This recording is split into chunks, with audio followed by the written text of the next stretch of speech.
Indian evidence act में पिछले lecture में आप लोगों को फैक्ट्स या तथ्य के बारे में बताया जा रहा था, जिसमें आपको ये बताया गया था कि तथ्य के बारे में कुछ सामान्य बातें बताई गई थी जो आपका इंटरव्यू में भी प्री में भी बनता है।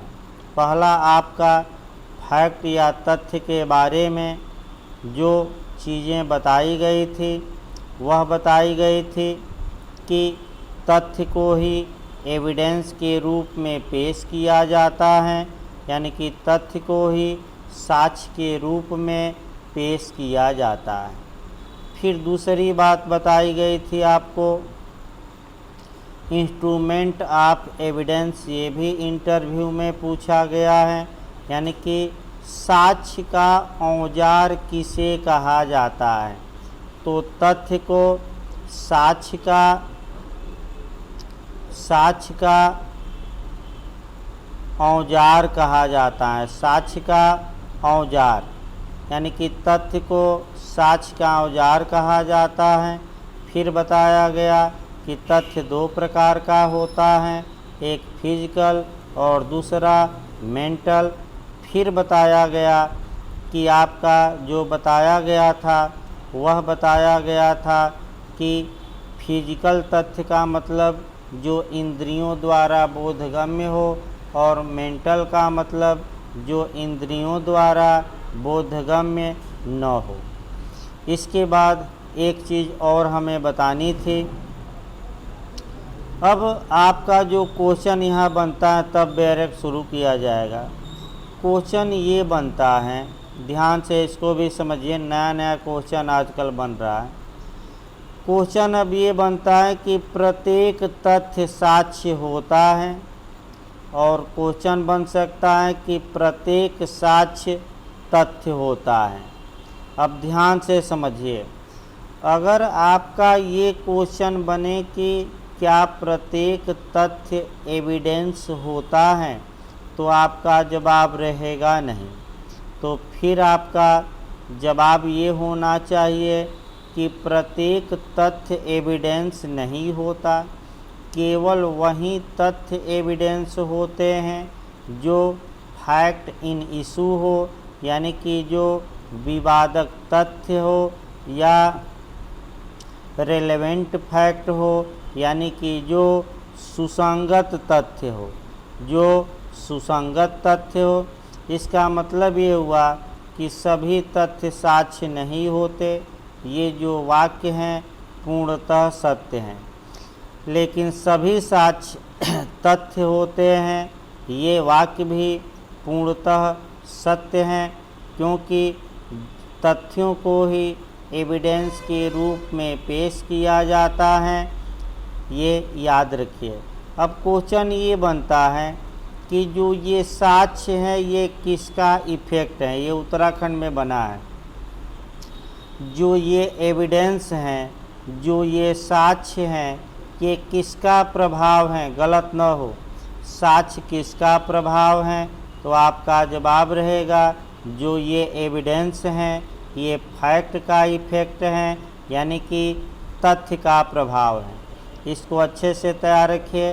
साक्ष्य किसका प्रभाव है, तो आपका जवाब रहेगा जो साक्ष्य हैं वह तथ्य का प्रभाव है। अब आइए आपका फैक्ट की डिफिनीशन देखा जाए, यानी कि तथ्य की परिभाषा देखी जाए।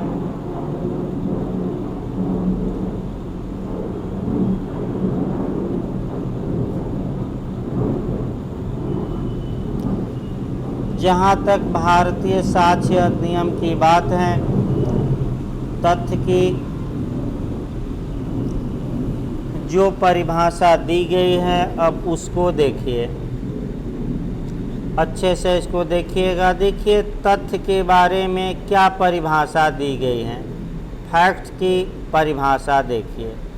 फैक्ट की परिभाषा में शुरुआती दौर में क्या कहा गया है कि तथ्य से अभिप्रेत हैं और इसके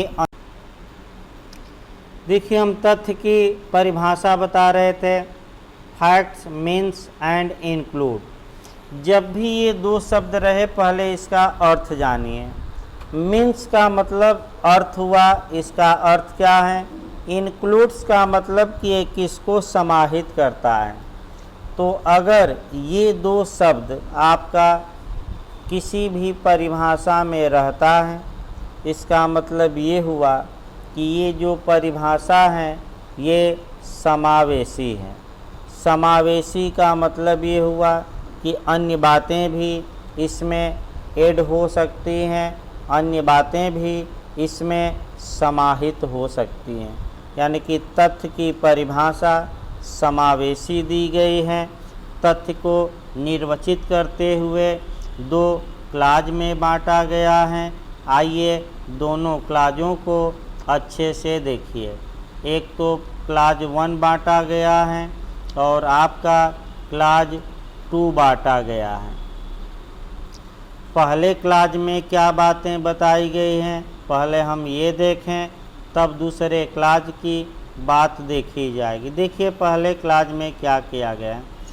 कोई ऐसी वस्तु, यानी कि कोई ऐसी वस्तु, फिर कहा जा रहा है, या वस्तुओं की अवस्था, यानी कि कंडीशन, यानी कि वस्तुओं की अवस्था, वस्तुओं की अवस्था। तीसरी बात कहा जा रहा है, या वस्तुओं का संबंध, यानी कि आपस में वस्तुओं का रिलेशन, यानी कि वस्तुओं का संबंध। यानी कि कोई वस्तु, थिंग्स, या उसकी कंडीशन या उसका रिलेशन। अब इसके बाद कहा जा रहा है जो इंद्रियों द्वारा बोधगम्य हो, यानी कि जो इंद्रियों द्वारा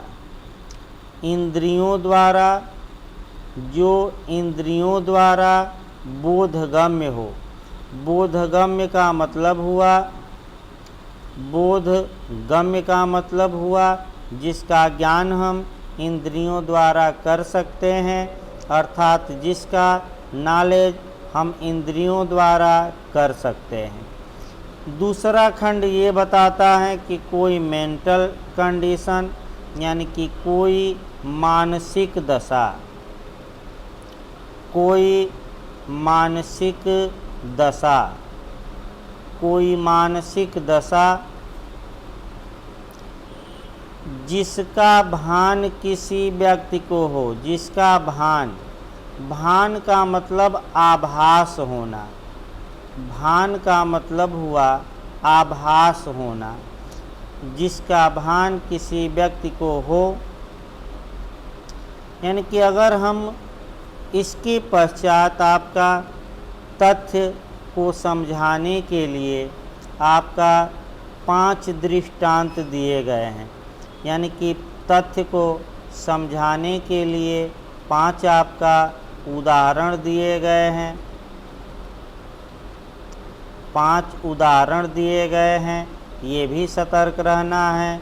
इसमें से जो 3 उदाहरण हैं वह कह सकते हैं और 2 उदाहरण तोड़ लेना है। यानी कि इसमें से जो 3 इलस्ट्रेशन है वह फिजिकल फैक्ट के बारे में है और 2 इलस्ट्रेशन आप देखेंगे मेंटल फैक्ट। लेकिन सबसे पहले आपका बेयर एक्ट को तोड़ा जाए और तब आपका आगे पढ़ाया जाए। जहाँ तक तथ्य की बात है, तथ्य को कानून द्वारा, अर्थात ये कह सकते हैं कि भारतीय साक्ष्य अधिनियम फैक्ट को, तथ्य को 2 भागों में बांटता है। जो पहला भाग है वह फिजिकल फैक्ट है। फिजिकल फैक्ट का मतलब हुआ एक्सटर्नल फैक्ट। एक्सटर्नल फैक्ट का मतलब भौतिक तथ्य या बाह्य तथ्य, याद रखिए। यानी कि भारतीय साक्ष्य अधिनियम तथ्य को 2 भागों में बांटता है। जो ये वस्तु हैं, वस्तुओं की अवस्था है, वस्तुओं का रिलेशन है, जिसका ज्ञान हम अपने इंद्रियों द्वारा कर सकते हैं, इसे फिजिकल फैक्ट कहा जाता है, अर्थात इसे भौतिक या बाह्य तथ्य कहा जाता है। देखिए, आपका यहाँ भी अच्छे से जानना है। इसका मतलब ये हुआ कि मानव के शरीर में 5 इंद्रियां हैं। अगर इन 5 इंद्रियों में से किसी इंद्रिय द्वारा किसी वस्तु या उसकी अवस्था या वस्तुओं के संबंध को जाना जा सकता हो तो वह भी फैक्ट कहलाएगा, और यह फैक्ट आपका फिजिकल फैक्ट या भौतिक तथ्य कहा जाता है। मानव के शरीर में 5 इंद्रियां हैं: आँख, कान, नाक, जीभ और त्वचा। यानी कि आँख, कान, नाक, जीभ और त्वचा। अर्थात इन 5 इंद्रियों में से किसी भी इंद्रिय द्वारा यदि हम किसी वस्तु को या उसकी अवस्था को या उसके रिलेशन को जान सकते हैं, बोधगम्य बना सकते हैं, तो हम कहेंगे कि वह फैक्ट हैं, यानी कि वह तथ्य हैं। अब सबसे महत्वपूर्ण बात आपका ये आया कि जो ये भौतिक तथ्य हैं, इनको कैसे प्रूफ न्यायालय में किया जाता है, ये आपका क्वेश्चन बन सकता है। तो भौतिक तथ्यों को साबित करने हेतु कह सकते हैं या तो ओरल एविडेंस यानी कि मौखिक साक्ष्य द्वारा या परिस्थिति जन साक्ष्य का सहारा लिया जाता है। यानी कि भौतिक तथ्य को या तो ओरल एविडेंस द्वारा यानी कि साक्षियों के मौखिक साक्ष्य द्वारा, मुख से बोले गए साक्ष्य द्वारा या परिस्थिति जन साक्ष्य द्वारा इसको न्यायालय में साबित किया जा सकता है। जो दूसरा आपका है, कह सकते हैं कि मेंटल फैक्ट हैं, मानसिक तथ्य हैं। मानसिक तथ्य के बारे में थोड़ा डिटेल में देखिए। ये जो मानसिक तथ्य हैं, मेंटल फैक्ट हैं या इंटरनल फैक्ट हैं या मनोवैज्ञानिक तथ्य हैं। मनोवैज्ञानिक तथ्य, मानसिक तथ्य, इंटरनल फैक्ट या आंतरिक तथ्य। देखिए, आंतरिक तथ्य वे होते हैं जो मानव के मस्तिष्क में विद्यमान रहते हैं। मानव के मस्तिष्क में विद्यमान रहते हैं। इनका बोध इंद्रियों द्वारा किया जाना संभव नहीं है, अर्थात इनका बोध इंद्रियों द्वारा किया जाना संभव नहीं है। क्यों? क्योंकि जो मेंटल फैक्ट होते हैं, 2-3 इस पर कहावतें कही जाती हैं कि मानव क्या, दानव भी किसी व्यक्ति के मन में छुपे रहस्यों को जान नहीं सकता। यानी कि न तो मानव जान सकता है न दानव। दूसरा उदाहरण इस पर दिया जाता है कि विधि मानव के हृदय में झांक कर नहीं देखती, वह उसके बाह्य हाव भाव, चाल चलन और आचरण पर ध्यान देती है। तीसरा कहा जाता है कि देव क्या, असुर भी यह नहीं जान सकते कि मानव के मन में कौन से विचार उत्पन्न हुए हैं।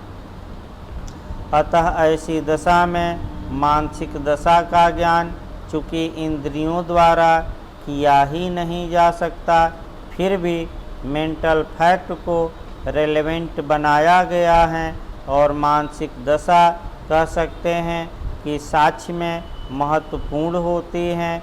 इसको प्रूफ भी किया जाता है। अब समस्या ये आई कि मानसिक दशा को कैसे प्रूफ किया जाएगा, क्योंकि इंद्रियों द्वारा ये बोधगम्य है नहीं। ये याद रखिए, पूछा जा सकता है। मेंटल फैक्ट को 2 तरीके से साबित किया जा सकता है। एक एडमिशन, एडमिशन यानी कि स्वीकृति, स्वीकृति द्वारा, और दूसरा परिस्थिति जन साक्ष्य द्वारा, परिस्थिति जन्य साक्ष्य द्वारा। अब स्वीकृति द्वारा देखा जाए तब परिस्थिति जन साक्ष्य का सहारा लिया जाएगा। देखिए, स्वीकृति का मतलब ये हुआ कि कोई व्यक्ति अपनी मेंटल दशा को, मेंटल कंडीशन को एक्सेप्ट कर ले। स्वीकृति का मतलब ये होता है कि किसी बात को स्वीकार कर लेना। और परिस्थिति जन साक्ष्य का मतलब हुआ कि जब किसी घटना को घटित हुए कोई व्यक्ति देखने वाला नहीं होता है, सुनने वाला नहीं होता है, ऐसी दशा में आपका घटना को न्यायालय में प्रूफ करने हेतु कुछ कंडीशन या कुछ परिस्थितियों का सहारा लिया जाता है और उन परिस्थितियों को प्रूफ किया जाता है और ये साबित किया जाता है कि हजूर इन परिस्थितियों में इसी व्यक्ति ने इस घटना को अंजाम दिया होगा। जैसे कि सुशांत सिंह मर्डर केस, सुशांत सिंह के केस में देखिए, घटना घटित होते हुए कोई गवाह देखा नहीं था, अतः सीबीआई जो जांच कर रही हैं अब उसके पास केवल और केवल कुछ कंडीशन हैं, उस कंडीशन को प्रूफ करना पड़ेगा कि ये ऐसी कंडीशन थी। लेकिन उस कंडीशन से केवल जो निष्कर्ष निकले वह एक निकले। यदि उस कंडीशन से एक से अधिक निष्कर्ष निकलता है तो न्यायालय अभियुक्तों को सज़ा नहीं दे सकता। जहाँ तक मेंटल फैक्ट की बात है, अब क्वेश्चन ये बनता है इंटरव्यू में कि जो मेंटल फैक्ट हैं, मानसिक दशा हैं, इसको भारतीय साक्ष्य अधिनियम की किस धारा में रेलेवेंट बनाया गया। अच्छे से इसको तैयार रखिएगा, इंटरव्यू का क्वेश्चन है। तो मेंटल फैक्ट को एविडेंस की धारा 14 और एविडेंस की धारा 15 याद रखिएगा। मानसिक तथ्यों को रिलेवेंट बनाया गया है, सुसंगत बनाया गया है साक्ष्य अधिनियम की धारा 14 और 15 में, जिसे आगे हम आपको बताएंगे। तमाम विद्वानों ने फैक्ट के वहाँ एक क्वेश्चन इंटरव्यू में बना है, उसको देख लिया जाए तब आपका आगे बढ़ा जाए। देखिए, कई छोटी छोटी बातों पर गौर करिए। एविडेंस एक्ट है, लैंग्वेज कठिन है और कठिन है, इसको आसान भाषा में बताया जा रहा है। आपका कर्तव्य है कि आसान भाषा में समझिए। एक क्वेश्चन आपका छत्तीसगढ़ जे में पूछा गया था, वह रडार का पूछा गया था। रडार ये पूछा गया कि भाई रडार से चित्र दिखाई दे रहा है स्क्रीन पर, तो जो ये चित्र होगा, जो अपनी आँखों से व्यक्ति स्क्रीन पर बैठकर देख रहा है, या ये कहा जाए कि आप लोग इस वीडियो को देख रहे हैं, अब ये पूछा गया था कि ये फिजिकल फैक्ट होगा कि मेंटल, यानी कि ये भौतिक तथ्य होगा कि मानसिक तथ्य होगा। तो ऐसी दशा में चूँकि हम आँख से देख रहे हैं और आँख इंद्रियों में शामिल हैं और आँख से उस वस्तु को हम देख रहे हैं, अतः ये जो रडार पर चित्र आ रहा है या आप लोग अपने मोबाइल पर ये लेक्चर देख रहे हैं, अगर कोई पूछ ले कि ये फिजिकल फैक्ट हैं कि मेंटल, तो आपका जवाब रहेगा फिजिकल, यानी कि ये भौतिक तथ्य हैं। ये जो तथ्य हैं भौतिक तथ्य हैं। आइए, तमाम विद्वानों ने तमाम बातें बताई हैं आपका तथ्य के बारे में। उनकी बातें भी ज़रूरी हैं जानना प्री के लिए। और उसके बाद हम इलस्ट्रेशन चलेंगे और इलस्ट्रेशन में एक एक शब्दों को आपको हम बताएंगे। देखिए सेक्शन 3 को आपका अच्छे से जानिए, क्योंकि एक एक शब्द काफ़ी आपका महत्वपूर्ण है। आइए, कुछ विद्वानों ने आपका कुछ बातें तथ्य के बारे में बताई हैं, उन विद्वानों का देख लिया जाए, तब इलस्ट्रेशन चला जाए। Lord justice Bowen, Lord justice Bowen, इनका तथ्य के बारे में ये मानना है कि मनुष्य का मन भी उसी प्रकार तथ्य है जैसे कि मनुष्य की पाचन क्रिया।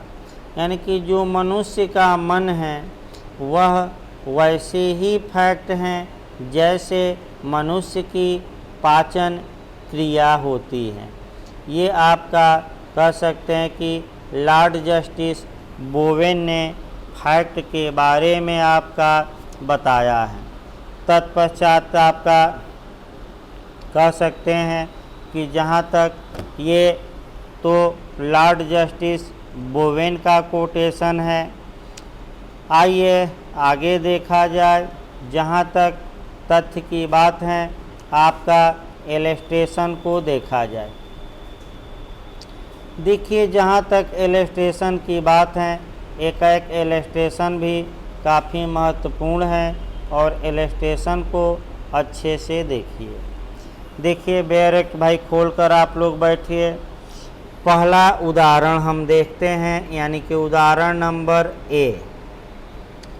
यह कि अमुक स्थान में अमुक क्रम में अमुक पदार्थ व्यवस्थित हैं। यानी कि अमुक स्थान में, यानी कि यह कि कह सकते हैं कि किसी स्थान में कह सकते हैं कि किसी क्रम में, और कोई पदार्थ व्यवस्थित तौर पर रखा गया है, वह भी तथ्य माना जाएगा। क्योंकि उस सामान को हम इंद्रियों द्वारा देख सकते हैं, अतः वह फिजिकल फैक्ट या भौतिक तथ्य कहा जाएगा। दूसरा दृष्टांत देखिए। यह कि किसी मनुष्य ने कुछ सुना या देखा, यानी कि किसी मनुष्य ने कुछ सुना, माने अपने कानों से सुना या अपनी आँखों से देखा, ये भी तथ्य हैं, इंद्रियों द्वारा बोधगम्य है, तो इसे भौतिक तथ्य कहा जाएगा।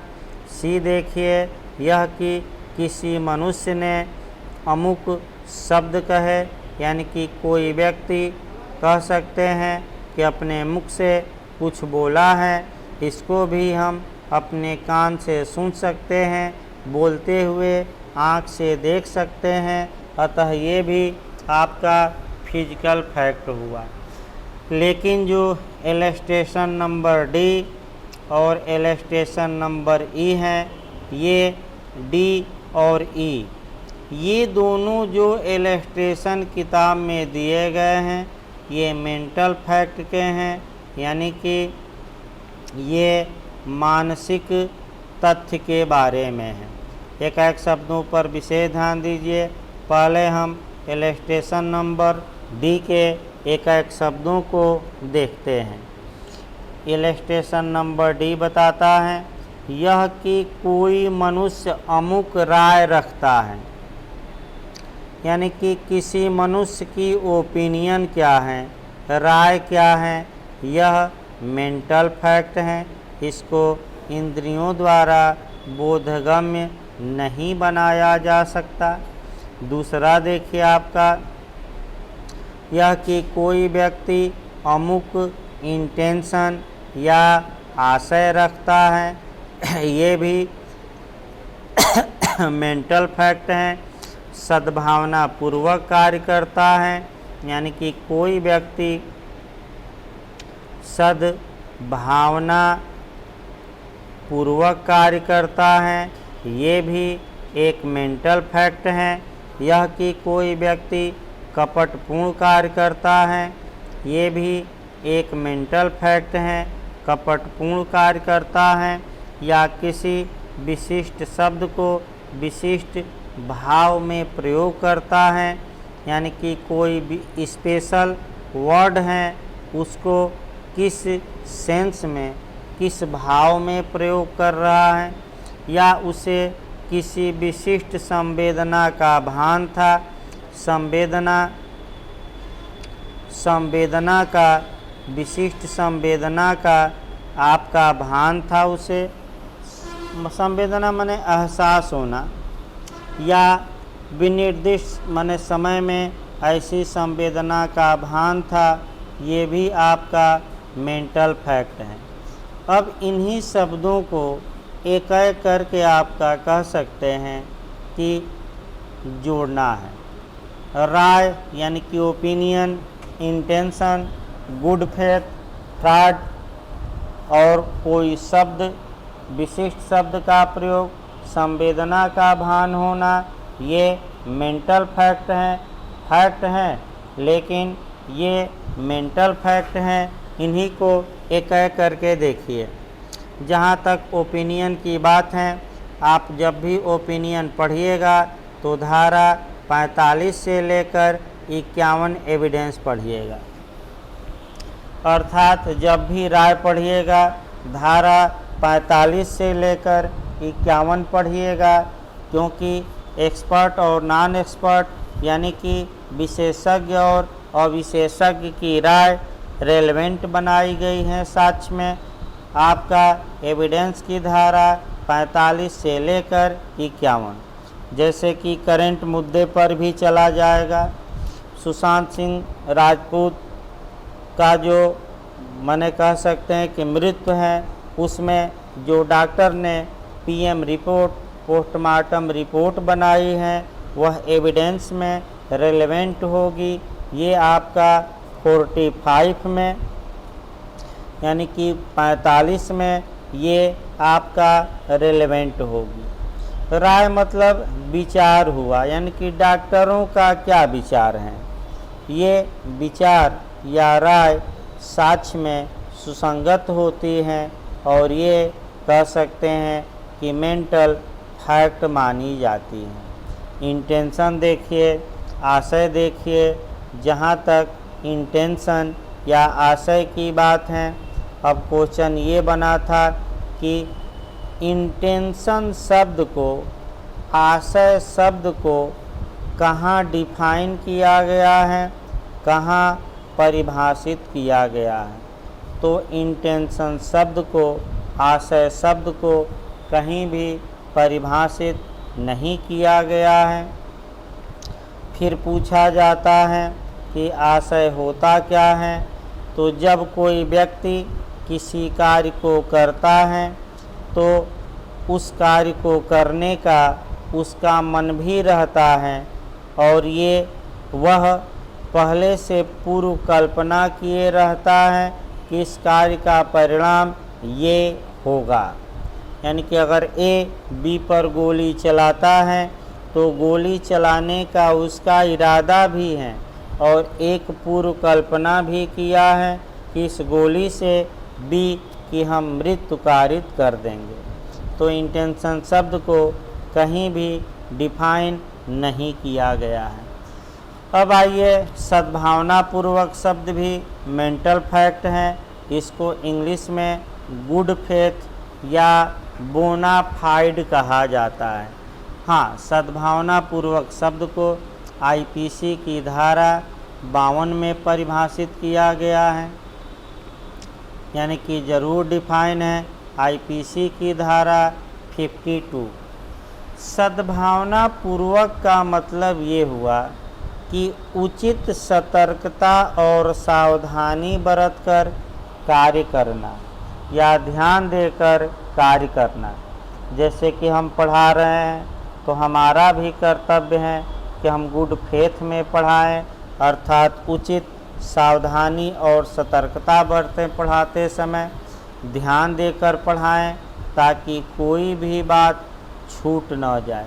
और आपका भी कर्तव्य है कि आप एक एक शब्दों को ध्यान देते हुए पढ़िए, ताकि लेक्चर में जो छोटी छोटी महत्वपूर्ण बातें बताई जाती हैं वह आपसे छूट न जाए। इसी को गुड फेथ में कहा जाता है।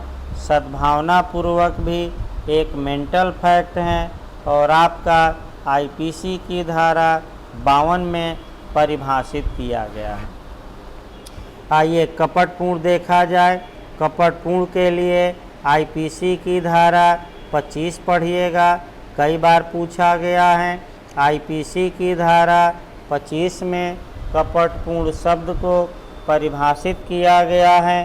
कपटपूर्ण का मतलब हुआ जब कोई व्यक्ति किसी कार्य को करता है और उस कार्य को करने का जो उसका इंटेंशन रहता है, आशय रहता है, वह धोखा देने, फ्रॉड करने अर्थात कपट करने अर्थात प्रवंचना करने का होता है। यानी कि प्रवंचना करने के आशय से किए गए कार्य को ही हम कह सकते हैं कपटपूर्ण किया गया कार्य कहते हैं। अब व्यक्ति के मन में अच्छा आशय था कि बुरा आशय, ये इंद्रियों द्वारा बोधगम्य नहीं है, ये मेंटल फैक्ट है। आइए किसी विशिष्ट शब्द को विशिष्ट भाव में प्रयोग करना, यानी कि इसका उदाहरण आपका हम एक देते हैं बनारस का। बनारस का उदाहरण देते हैं। विशिष्ट शब्द को विशिष्ट सेंस में प्रयोग करना। जैसे कि बनारस में कहा जाता है क्या गुरु क्या हाल चाल हैं, तो बनारस में जो गुरु का मतलब होता है वह दो होता है। एक तो असली गुरु जो शिक्षा दे और एक गुरु घंटाल यानी कि बहुत बड़ा बदमाश। तो अगर कोई व्यक्ति बनारस में कहे आपको कि क्या गुरु क्या हाल चाल हैं, तो आप उसके खिलाफ कह सकते हैं कि मुकदमा कर सकते हैं और मुकदमा करके ये मानहानि का दावा कर सकते हैं और कह सकते हैं ये हमें गुरु कहा है और यहाँ गुरु का मतलब हुआ बहुत बड़ा गुंडा। तो अब किस जगह किस शब्द का क्या यूज किया जाए, ये भी एक मेंटल फैक्ट है।